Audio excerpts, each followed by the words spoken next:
Somehow we're doing it. We're gonna call this a Nero, not a hero. No. We're not getting out of town. We're not getting out of town. Ruby's coming to meet us. So we just wound up with a room. And this might be the first actual Nero because the 3 miles this morning Yeah. was the closest to zero. So Besides zero. we got the, what do we have? What's the room we got? Lux? Oh, the Lux room 10 at, what's the name of the place? Timber House. Timber House. We're in Chester. So we're resupplying. We got dinner and we got booze. We're gonna see how this turns out for us. So we decided to go ahead and get a room for the night, and we're splitting it with another hiker and our daughter, so there'll be 4 of us in here. That's our resupply food. This room is called the Lux Buck. I'm gonna see if you can guess why. This is totally got some buzzard vibes to it. And the remote has its own animal carrier. Gear room.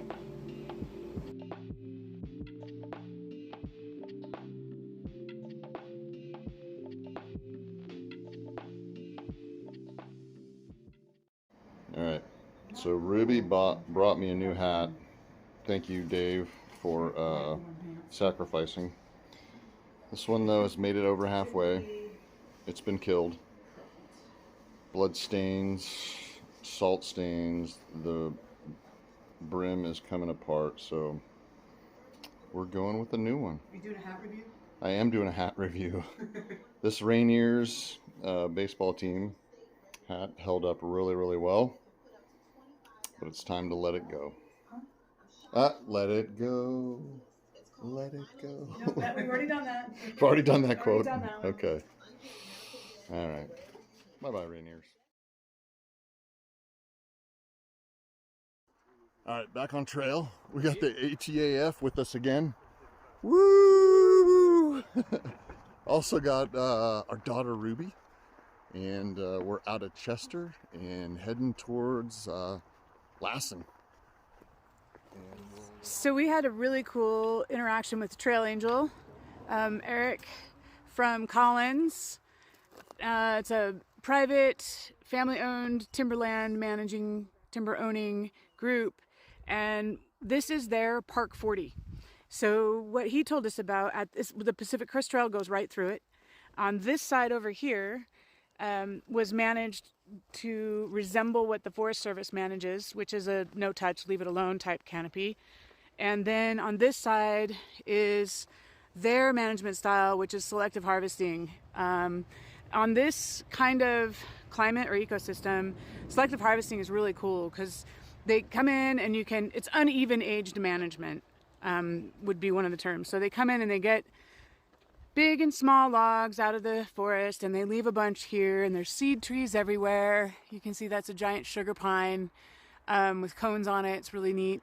And so they don't have to replant because they keep a stocking level that is healthy and produces trees so they can continually come in and harvest. That's uneven aged management. Over here, the canopy was closed.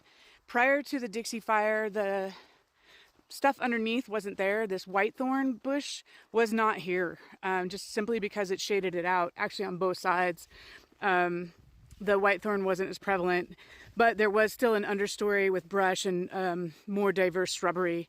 So anyway, he gave us a history of what was going on around here, and I think it's pretty cool to see this Park 40 and their demonstration of different management styles and to see kind of how it played out.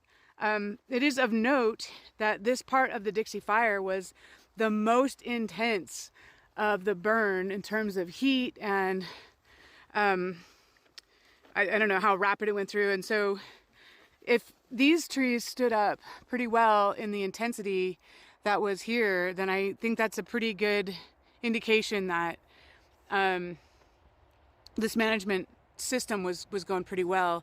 I almost forgot to mention that on this side they also had conducted control burns to mimic previous management from either indigenous occupants or the just natural fire regime, the fire cycle in the area, which usually meant low intensity because it would keep the ladder fuels down.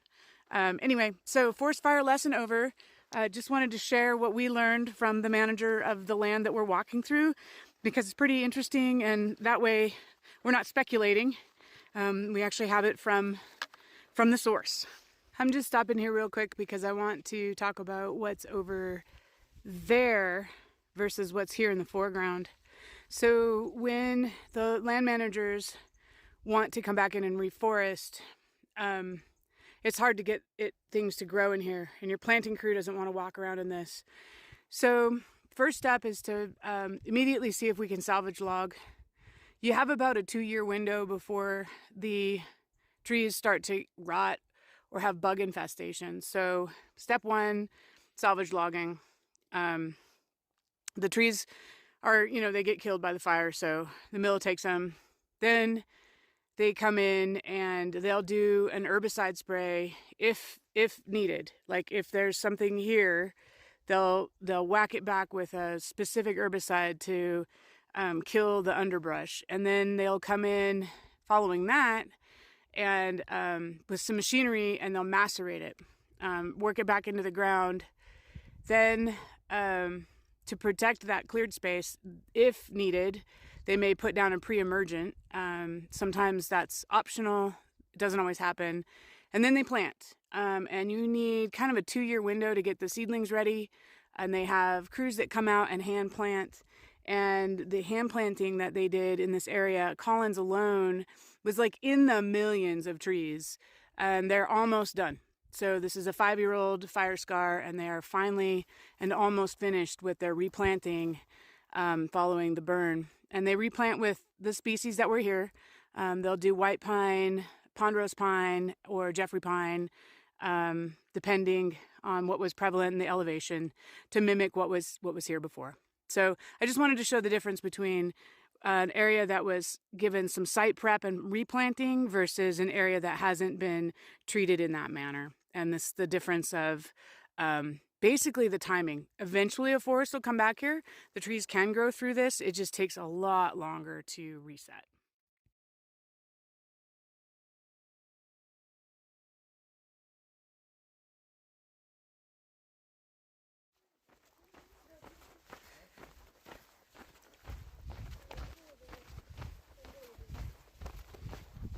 Hey everybody, we are back out on the trail with Ruby. Woohoo! Making our way to Lassen National Park, and we're kind of in and out of the burn zone. We were just out of it in a really nice little respite there with some shade, and now we're kind of back in it. In the valley there, you can see it's kind of picked and choosed its way through there as well. But few good views today. We're slogging up a hill, and down the other side we're gonna camp right outside the boundary of the park because they require bear cans, and we already sent ours away and Ruby didn't bring one. So camping there, and then we'll hit Lassen tomorrow. And look, there's Steady. What's up, Steady? All right, we'll see you guys at camp.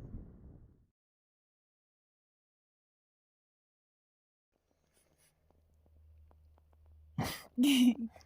Good evening. We have an extra person. Yay! We got a Ruby for a couple nights, so we're really excited. Day 86. Ruby drove down. Mm-hmm. How many miles did you drive down? Do you remember? A lot. Yeah, a lot. A lot. more than 500. It took me 9 hours to get here. Nice. We the adventure team picked her up. She stashed her car. We're not going to tell you where, so you can't go get it. And then they brought her to us in Chester, and we decided to get a room in Chester. And we spent the night and had dinner and just refreshed. So we did a Nero in Chester, and then got back on trail this morning with help of the adventure team and Eric from Collins. Yep. Yeah. So we talked about Eric earlier today, and he gave us a tour of the Collins land a little bit when he picked us up, and we learned a little bit about how they were impacted by the Dixie Fire, so that was cool. But today, we got 14.8 miles. We went uphill 1,824 feet. We went downhill 2,720 feet, still through the burn zone. Yeah. Our least favorite plant is now called whitethorn. I hate it. It's very pokey. Very pokey, and it's right at shin level, and you can't avoid it. Yeah. And we kind of did low miles today because Lassen National Park requires a bear can, and none of us have one. That's right. So we are just outside the park boundary camping, and we're going to blast through the park tomorrow, seeing a couple of geysers and other things in the park as much as we can. So we get it in one day. We can be day trippers, and then we'll camp on the other side. Yeah. You're being very quiet, Ruby. What do you got to say? Well, I was gonna say when you said it's day like 86, I was gonna say it's my first day. It's day one for Ruby. Day one for Ruby. Day one. So, cool. Yeah, cool. We're happy to have her camping with us. She actually has her own tent. We just pulled her in for this. For us, yeah. All right. Well, we're going to hit the sack. Good night. Good night.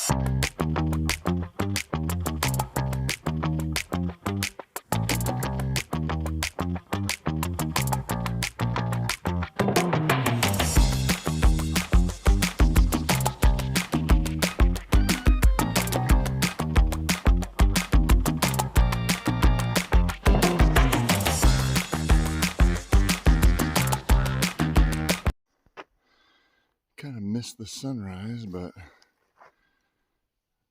it is coming through the burnt out dead trees here. Pretty in its own right.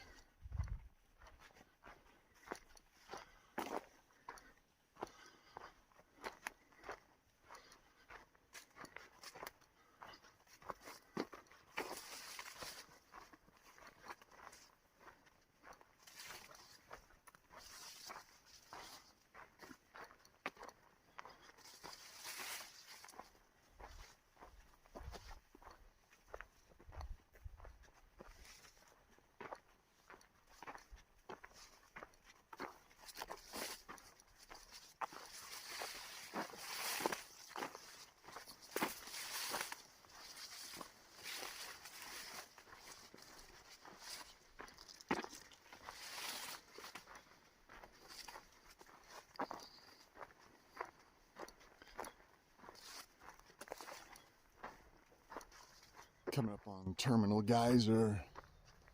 See all the steam, which I think I read is not actually a geyser, but a steam vent. Obviously.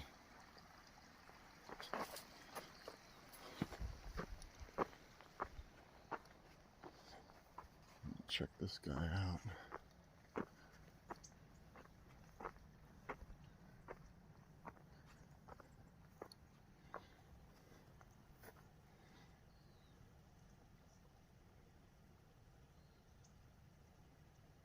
That makes sense.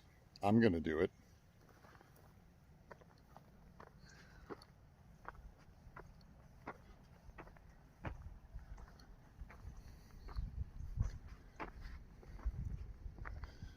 Interestingly enough, I don't know where the established trail is.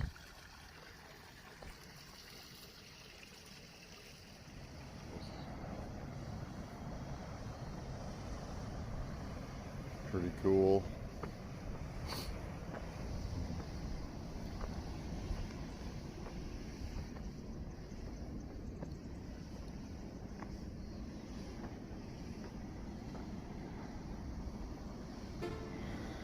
Seems like there's a couple of them.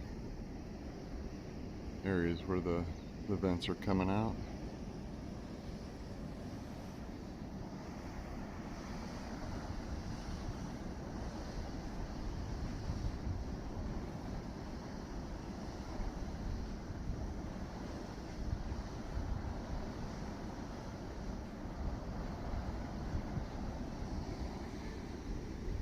Say again?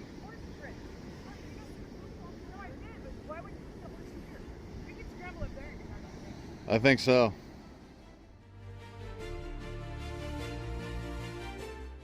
We're at Boiling Springs. Ooh, it's unlawful to go beyond this point. And yet, I see footprints. People suck. What do you think about a swim in that thing, Ruby? It'd be warm. Be warm? A little bit. Might be slow water. That's kind of gross. Boily, boily. Boily, boily. Boily. Boiling Springs. Jinx. Yummy soda. It looks like when you're activating yeast with a bacon. It does. Yeah, it kind of gross. A lot of volcanic activity here. I wonder. Lassen Volcanic National Park? Yeah, might be in the name. Interesting. Looks like maybe some overflow came through at some point. I don't know. Maybe once a year or whatever. We're not going to do the loop. Next stop, pit toilet.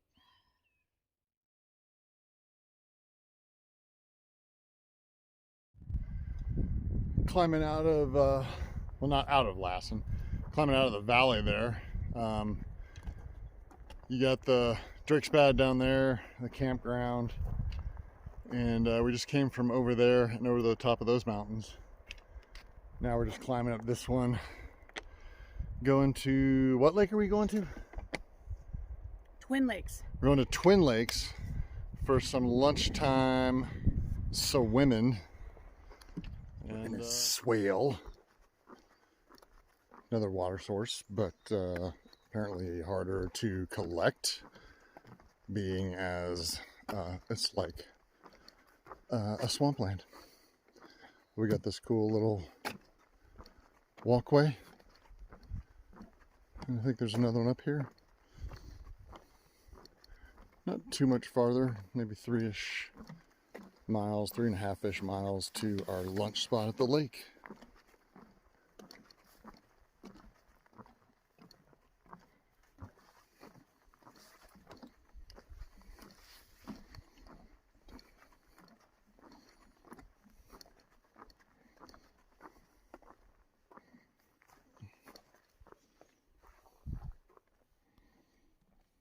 Yay!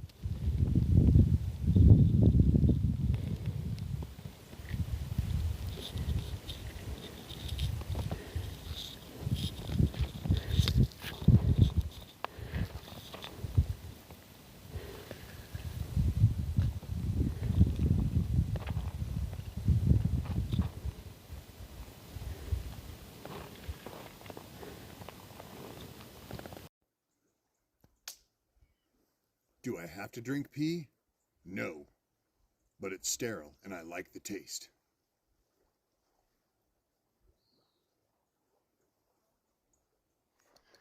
All right, we didn't do a whole lot of filming at the lake. I'm sorry. But we did eat lunch here. Jen and Ruby swam, and I took a nap. Then we cleaned up, and now we're on the move again because it's hot, and we got a long water carry to out of the park. Anyway, there's the lake. It was beautiful, and we're on the go.